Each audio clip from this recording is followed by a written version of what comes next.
છે.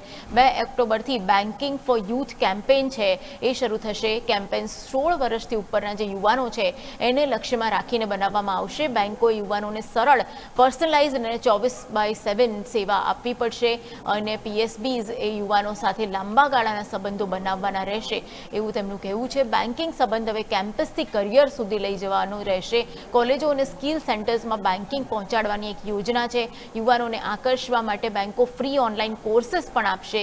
Fitness, yoga, wellness માટે vouchers પણ આપવાની ભલામણ આપણા જે નાણામંત્રી છે એમણે કરી છે. બેંકોમાં યુવાનો માટે ખાસ યુવા કિયોસ્ક છે એ બનાવવામાં આવશે. યુવા બેન્કિંગ મિત્ર યુવાનોને બેન્કિંગ સમજવામાં મદદ કરશે અને યુવાનોને ક્રેડિટ સ્કોર અને લોનની સમજ પણ આપવામાં આવશે. સરકારી બેંકોની ગવર્મેન્ટલ બેંક ઇમેજ છે એ બદલવાનો પણ એક પ્રયાસ કરવો પડશે. યુવાનોના ખાનગી બેંકો કુલ હોવાની ધારણા છે એ પ્રબળ કરવી પડશે.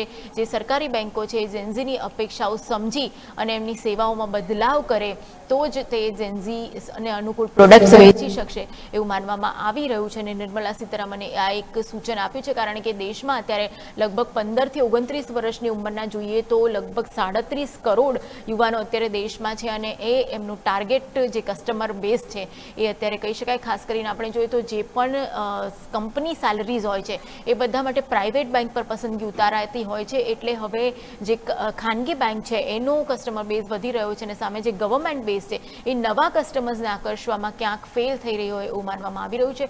એટલે હવે એફએમ છે એમણે કહ્યું છે કે સરકારી બેંકો પણ જેન્ઝી અને જે નવા કસ્ટમર્સ છે એમના પ્રમાણે બદલાય, એમને પ્રમાણે સર્વિસીસ ફોલો કરે અને એમને વધારે લાભ આપે તો એ ક્યાંક સરકારી બેંકોની ઇમેજ બદલીને આ પરિવર્તન લાવવું જરૂરી બન્યું હોવાનું એમણે કહ્યું છે.